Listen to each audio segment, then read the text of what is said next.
HMAS Vampire, a daring-class destroyer, proudly served in the Royal Australian Navy, RAN, as the third of its kind. This Australian-built vessel, a pioneer in all-welded ship construction, was meticulously crafted at Cockatoo Island Dockyard between 1952 and 1959. Its commissioning into the RAN took place promptly, a mere day after its completion. Throughout its illustrious career, Vampire was frequently deployed to Southeast Asia. It played a crucial role in the Far East Strategic Reserve on 5 separate occasions, including during the Indonesia-Malaysia confrontation. Additionally, it provided escort services to the troop transport ship HMAS Sydney on 6 of the latter's 25 voyages to South Vietnam. Notably, in 1977, this formidable destroyer was assigned to accompany the royal yacht HMY Britannia during the visit of Queen Elizabeth II and Prince Philip to Australia. In 1980, Vampire underwent a reclassification, assuming the role of a training ship. It continued to serve dutifully until 1986, when it was decommissioned and subsequently presented to the Australian National Maritime Museum in Sydney. This remarkable vessel now stands as a museum ship, proudly preserved as the largest museum-owned object on display throughout Australia. The primary armament of the Vampire consisted of 6 4.5-inch, 114mm Mark V guns, which were mounted in 3 Mark VI twin turrets, 2 positioned forward and 1 aft. In terms of anti-aircraft capabilities, the ship was equipped with 6 40mm Bofors guns. 2 single mountings were located on the forward superstructure, while 2 twin mountings were positioned on the aft superstructure. Additionally, 4 50 caliber, .50-inch, 12.7mm Browning machine guns were carried on board for point defense purposes. To enhance its offensive capabilities, the Vampire was equipped with 5 21-inch, 533mm torpedo tubes, which were fitted to a single Mark IV Pentad mount on the deck, situated between the forward and aft superstructures. Furthermore, for anti-submarine warfare operations, the ship carried a Limbo anti-submarine mortar on the aft deck, offset to port. However, it is worth noting that the twin Bofors guns, torpedo launcher and Limbo mortar were eventually removed during various refits. At some point during its operational lifespan, the Vampire underwent an upgrade, resulting in the installation of a Seacat missile system. This addition further enhanced the ship's capabilities and versatility. In conclusion, the Vampire was armed with a formidable array of weaponry, including its main guns, anti-aircraft guns, point defense machine guns, torpedo tubes, and an anti-submarine mortar. These armaments were strategically positioned on the ship to ensure effective offensive and defensive capabilities. Moreover, the installation of the Seacat missile system represented a significant upgrade, underscoring the ship's adaptability and modernization efforts. On June 25, 1986, the esteemed warship Vampire concluded its active service.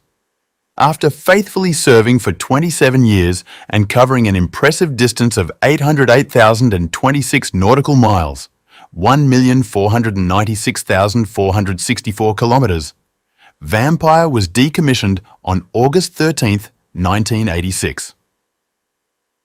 Recognising its historical significance, the Australian National Maritime Museum was honoured to receive Vampire as a museum ship. Initially on loan from 1990 to 1997, the ship was eventually transferred outright in 1997. Today, Vampire proudly stands as the largest museum exhibit in Australia. Vampire's legacy extends beyond its role as a museum piece. In 1991, it made a memorable appearance in the popular children's television program, The Girl from Tomorrow, Part 2, Tomorrow's End. Additionally, the ship serves as a training ground for RAN divers in hull clearance, showcasing its ongoing relevance and utility. In 1994, the destroyer underwent a significant upgrade, with 2 disabled twin Bofors mounts being reinstated, replacing those removed in 1980. This restoration further enhanced Vampire's historical authenticity.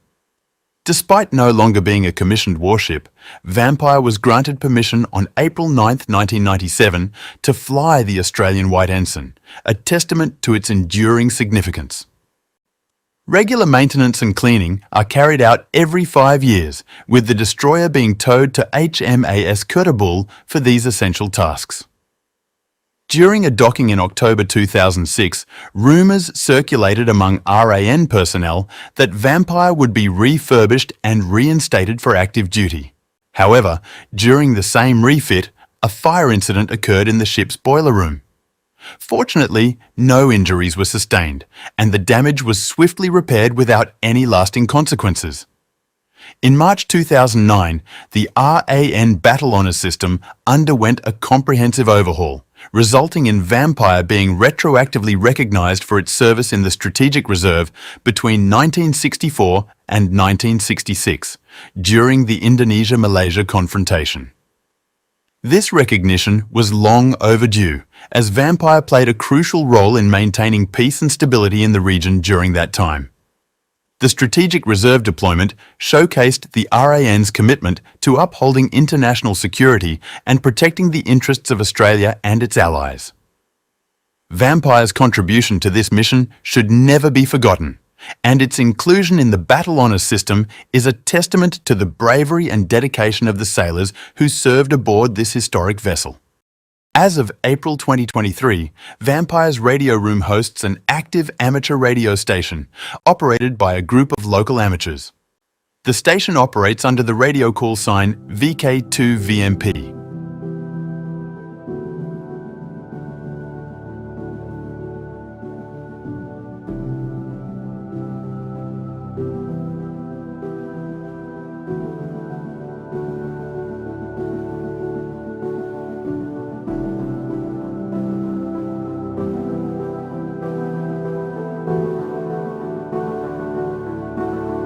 Cockatoo Island was used for convicts in the early days of the colony, but later it was developed for shipbuilding and industry. There is no industry remaining on the island, and the space is now parkland and many of the buildings open to explore. On the lower level of the island you can see Fitzroy Dock and Sutherland Dock, where ships were repaired. Both cut out of the rock of the island.